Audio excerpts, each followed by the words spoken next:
What modern social trend pisses you off the most? Spoiler alert, most answers are social media. Making young children into social media stars.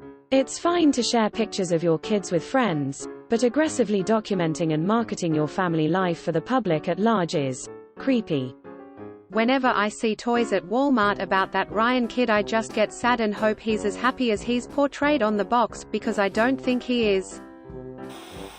Public grieving, and berating those who don't grieve publicly. When Chadwick Boseman passed away, people were hounding his co-stars regarding their responses. When Malik B of The Roots passed away, Questlove actually found out by being spammed on Twitter by a bunch of strangers.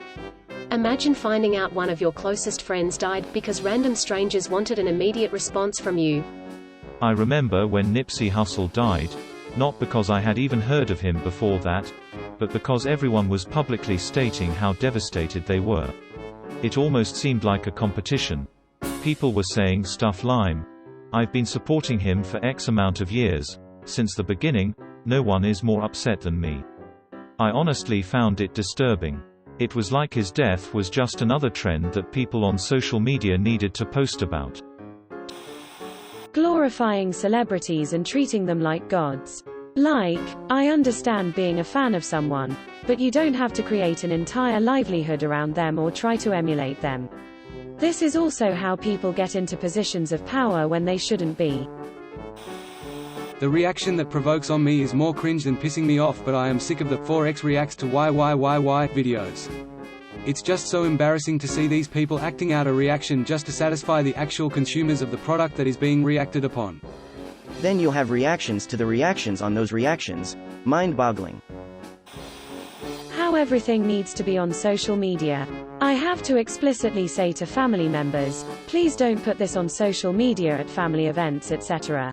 As an example, trying to post that I had gotten engaged on Facebook before I'd even got to tell close family and friends who weren't actually there. Then getting defensive when you say, "Can you not post that please?" face with rolling eyes. I think that's what annoys me more, the entitlement of people. Like they have the right to post it, and how dare you tell me not to?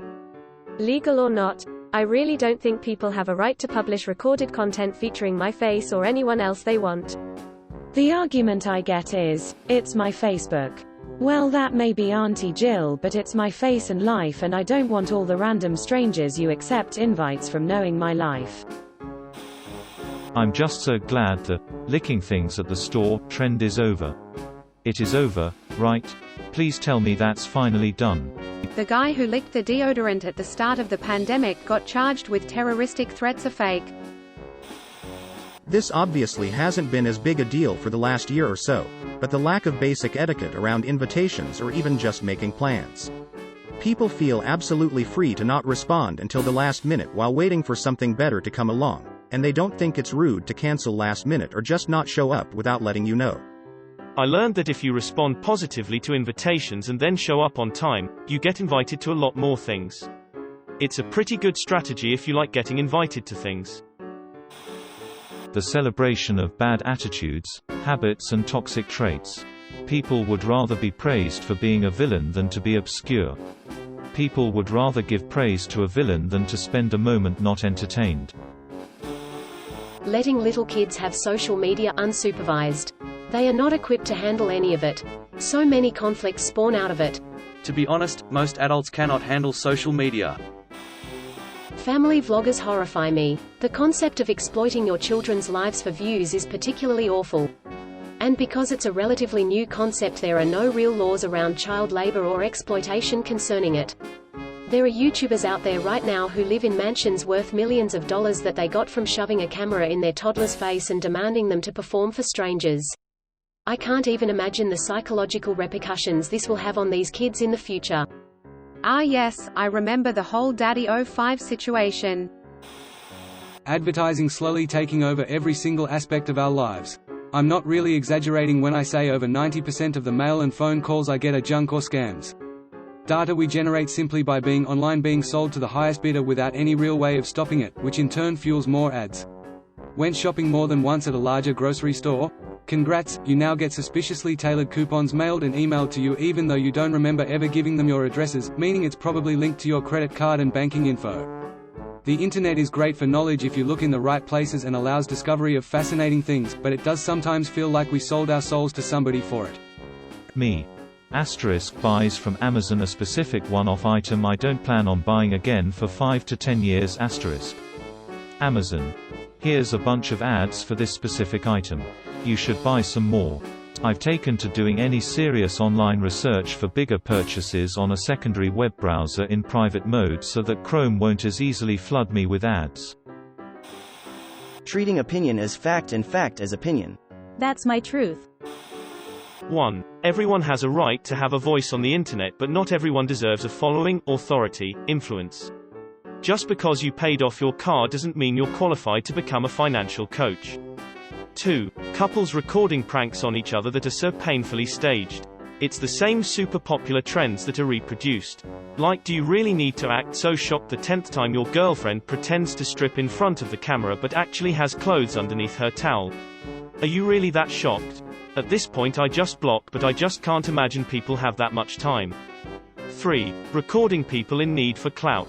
I came upon this couple yesterday with the whole prank thing. They had a bunch where they were in the kitchen, he would hide behind the island and smack her butt, then duck down again. She would act scared and start asking the air who done it, and run around the kitchen until he stood up and did the whole "it's a prank babe."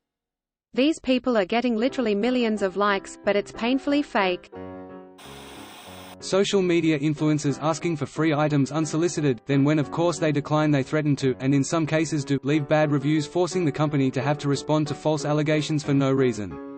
I do like the companies who respond with, "That great. So happy to work with you.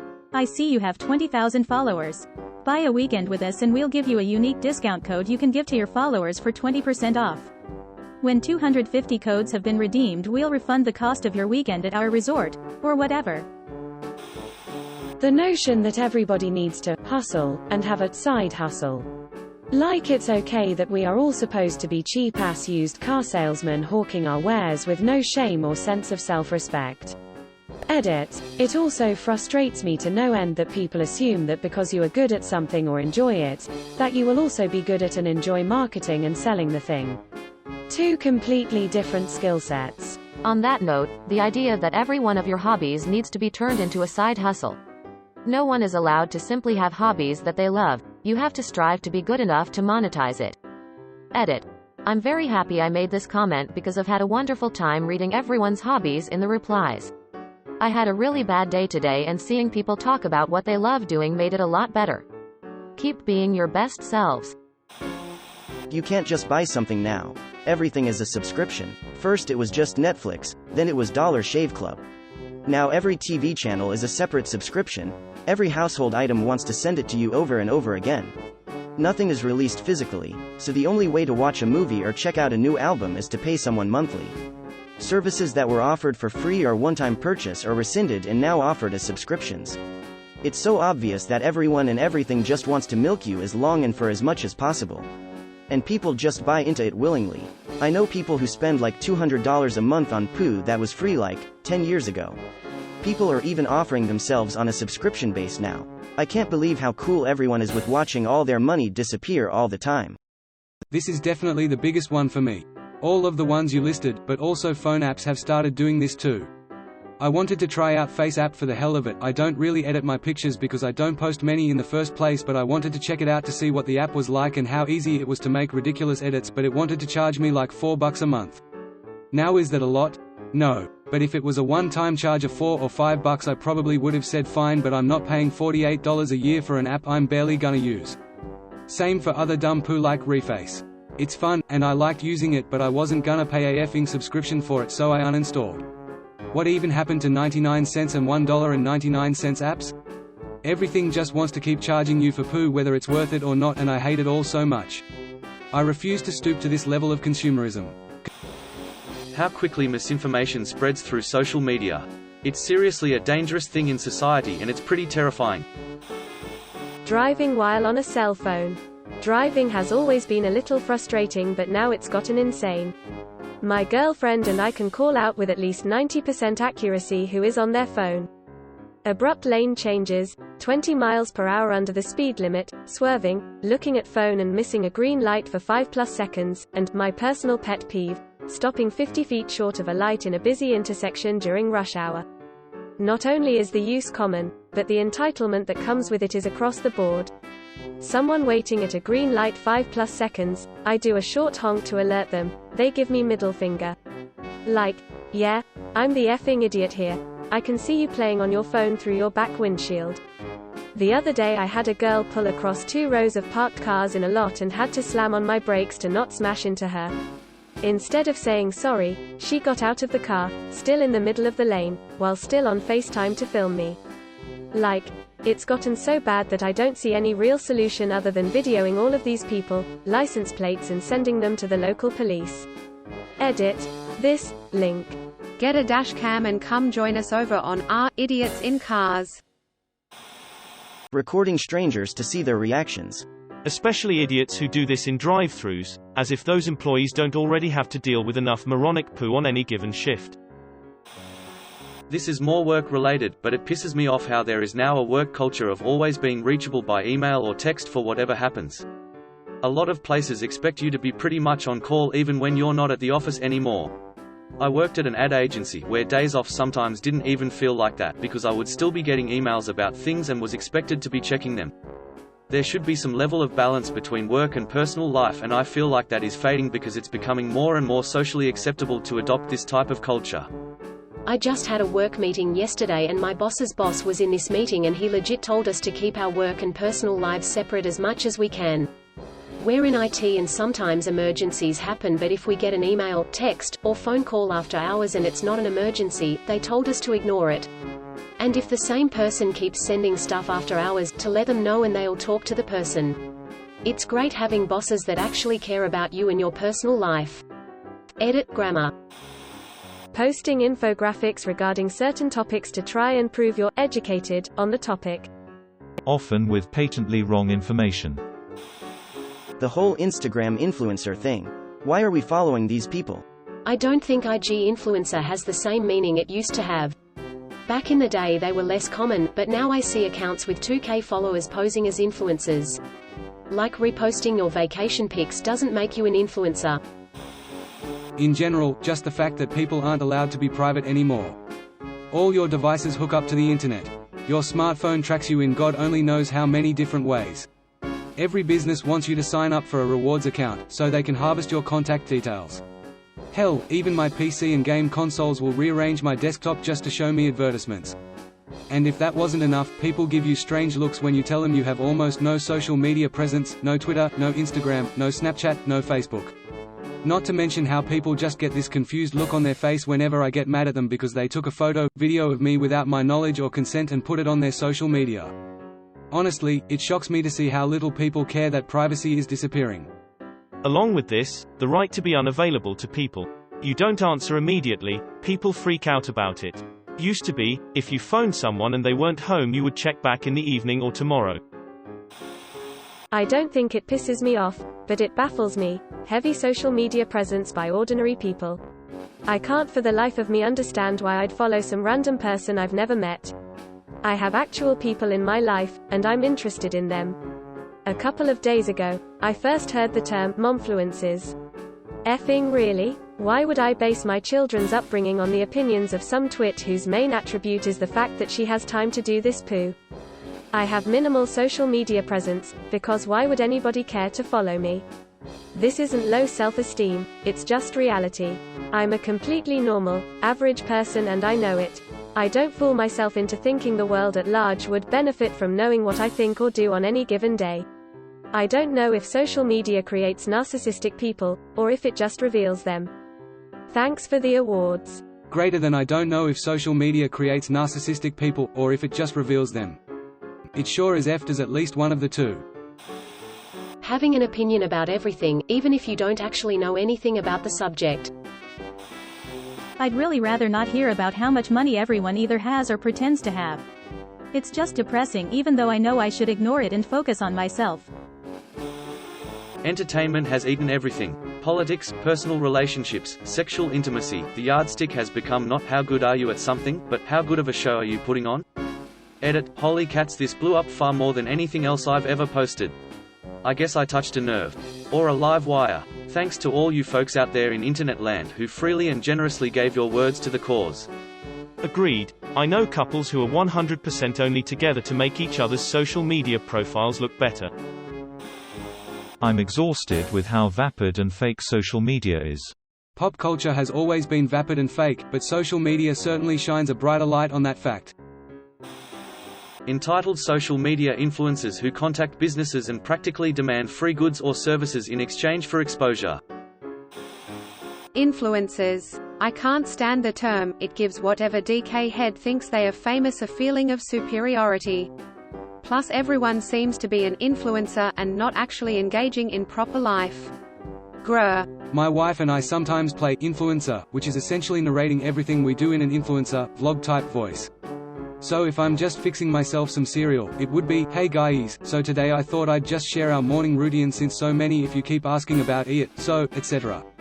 It's great fun but also effing annoying. 9/10 would recommend. That people think their lives need to be viewed to be lived. It's like privacy and being private are considered repressive. People are always online, posting about their lives, and everyone wants validation about every aspect of their lives. Just effing live em. Social media is a digital zoo. Nobody is allowed to have hobbies anymore. If it's not a hustle, you should be doing something else according to society. It's infinitely frustrating. When I get off work I'm going to play some damn video games and relax. I'm not going to worry about my side hustle. People recording themselves doing charitable acts, like buying a meal or giving money to a homeless person. I can assure you that person does not want their face all over social media so you can get clout for being a good charitable person. Sure, do a good thing like helping the less fortunate, but you don't need to record it and have their face all over social media.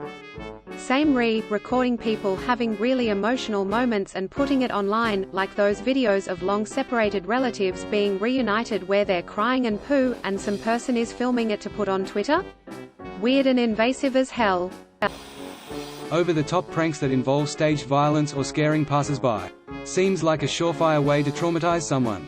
I have PTSD and it's not fun. The fact that if you don't have Instagram and don't document your whole entire existence you're a nobody and don't have a life and live under a rock?